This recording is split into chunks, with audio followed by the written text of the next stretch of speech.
Ciao ragazzi, oggi parliamo di John Brown, un atleta iconico della Golden Era. Pioniere del bodybuilding, 2 volte Mister Universo NABBA e 3 volte Mister World WABBA nei primi anni '80. Monumento alla fisicità classica, con spalle larghe, vita sottile, petto imponente, fisico slanciato. E grande showman e innovatore nell'arte della presentazione. Introdurrà delle coreografie nelle routine di pose che nessuno aveva mai tentato prima. Uno dei primi atleti americani a divulgare il bodybuilding in Europa, ma anche un allenatore vincente.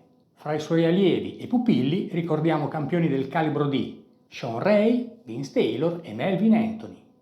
Un atleta dotato di grande estetica, ma anche una personalità forte, molto competitiva e poco incline ai compromessi, che pur non avendo raccolto i successi sperati sul circuito professionistico IFBB, ha lasciato un'impronta nello sport che ancora oggi continua ad ispirare gli ammiratori del bodybuilding classico orientato all'eleganza e all'estetica. Enjoy!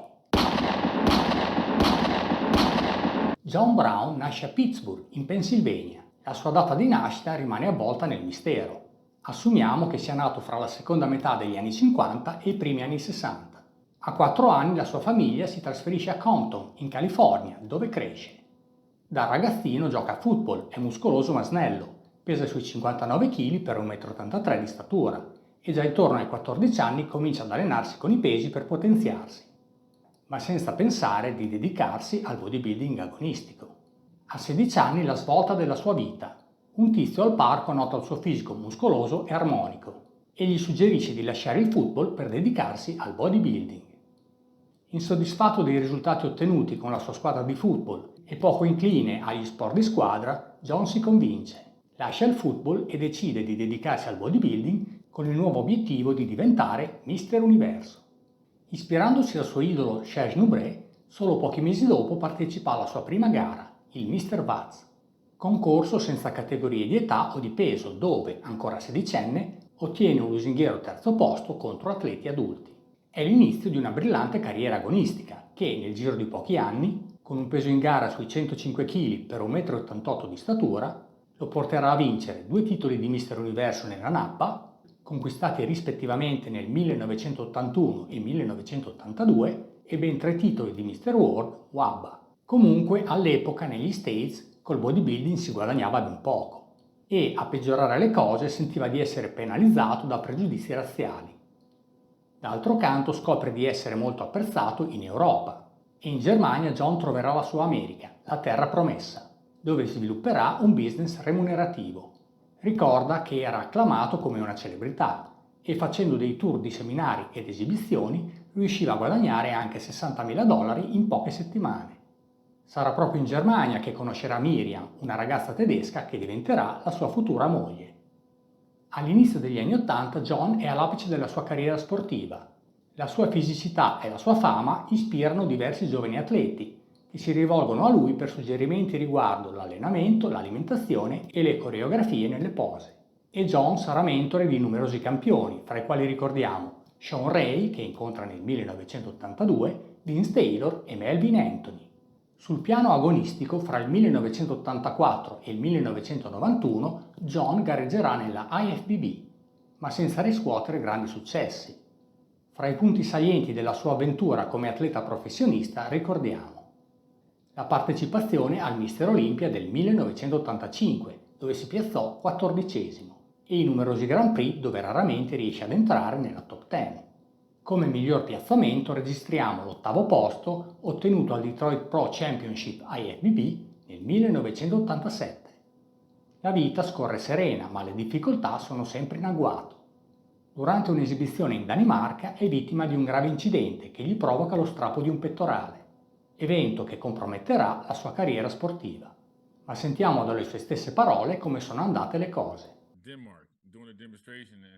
Ero in Danimarca per una dimostrazione e sul palco avevano messo una panca, credo fosse in legno. Sul bilanciere c'erano 260 kg e io dico, farò 2 ripetizioni con questo carico. Ma appena inizio la ripetizione, la panca si spezza al centro. Mi sono strappato un pettorale. Ho fatto più operazioni chirurgiche, ma non sono mai tornato come prima. E non potevo gareggiare sul palco con un pettorale solo.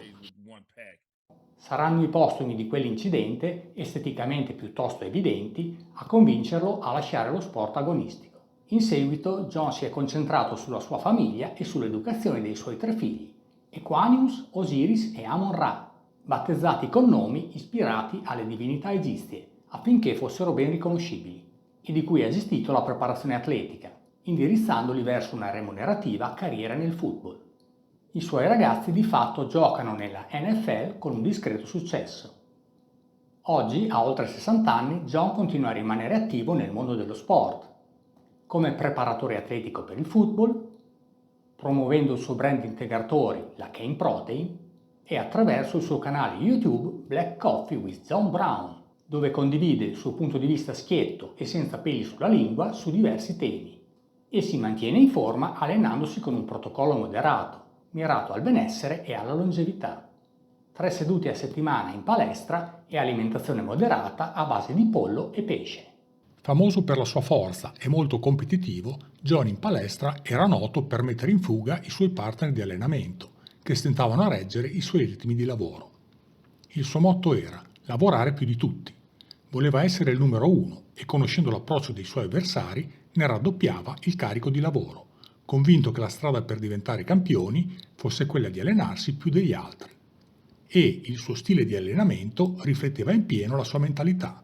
Racconta che si allenava 6 giorni a settimana, seguendo una split routine che lo vedeva lavorare i gruppi muscolari 3 volte a settimana, con la seguente suddivisione: lunedì, mercoledì e venerdì gambe e schiena, martedì, giovedì e sabato petto, spalle e braccia. Eseguiva 20-30 serie per gruppo muscolare, utilizzando spesso super serie e set giganti, con brevi pause di riposo fra le serie, e usava carichi pesanti. Era famoso per distendere oltre 250 kg su panca piana. Ricorda che spesso eseguiva serie con ripetizioni ascendenti, ad esempio prima serie 10 ripetizioni con 50 kg, seconda serie 15 ripetizioni con 60 kg, terza serie 20 ripetizioni con 70 kg e così via, cambiando spesso routine per sollecitare i muscoli con stimoli sempre diversi. Insomma, un approccio che combinava alta frequenza, alto volume ed alta intensità, in una sorta di maratona che può lasciare perplessi, ma comunque gli ha permesso di ottenere risultati eccellenti, a dispetto di un uso di farmaci molto inferiore rispetto a quello utilizzato dagli atleti odierni. Anche sul piano alimentare aveva un approccio molto personale. Riteneva che se ci si allena duro fosse opportuno seguire un'alimentazione ipercalorica basata anche su alimenti sporchi, ad alta densità calorica, che riteneva rendessero più facile assumere l'elevato quantitativo di calorie necessario per sostenere gli allenamenti. Dotato per sua stessa missione di una genetica favorevole, anche sotto gara non faceva nessuna dieta particolare, limitandosi a mangiare più hot dog che riteneva avessero una densità calorica bassa e quindi lo saziassero, permettendogli di dimagrire. A riassumere il suo personalissimo approccio, riporto alcune sue massime famose. Non esiste il sovrallenamento, solo un'alimentazione inadeguata e la mancanza di sonno. In tal senso ricorda che dormiva dalle 12 alle 14 ore per notte. E ancora, il miglior post-workout è una Coca-Cola. E ancora, quando ti alleni molto, mangia sporco. Ma sentiamo dalle sue stesse parole la sua opinione su questi temi. Non credo nel sovrallenamento. Puoi solo dormire o mangiare troppo poco. Non puoi allenarti come uno strongman e mangiare come una ballerina. Non puoi allenarti così e mangiare così. In questo modo non funziona. Non puoi allenarti così e mangiare così. Ci deve essere un equilibrio.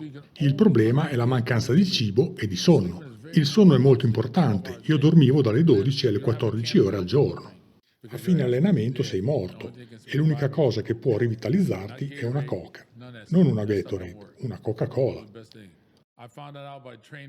L'ho provato su me stesso. Dopo un allenamento ero a pezzi, esausto, col mal di testa. Mi sdraio a terra e, non lo dimenticherò mai, quando ho bevuto una Coca-Cola mi sono sentito risuscitare.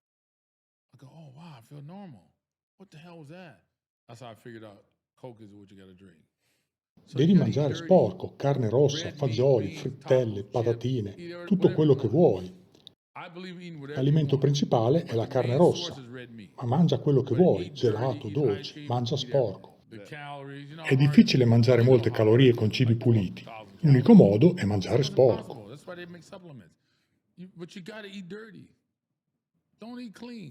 Se sei anziano oppure se ti stai preparando per una gara di bodybuilding è diverso. Ma se sei un atleta che spende tanta energia, mangiare sporco è l'unico modo. È una questione di equilibrio. Riassumendo, John Brown è stato un pioniere della Golden Era. Ambizioso e duro lavoratore, si è ritagliato una nicchia nella scena del bodybuilding europeo e mondiale, diventando una celebrità e un'ispirazione per tanti giovani atleti dell'epoca. Lo stesso Milos Sarcev lo ricorda come la fonte di ispirazione che lo convinse a dedicarsi al bodybuilding professionale dopo averlo visto in una esibizione in Jugoslavia nel 1983. Che dire, al di là dei titoli vinti, quel che veramente conta è la legacy, il segno che lasciamo ai posteri. E in tal senso John Brown è stato e rimane un grande interprete della fisicità classica della Golden Era, un modello che resiste nel tempo a dispetto dei trend e delle mode del momento. Ciao, alla prossima!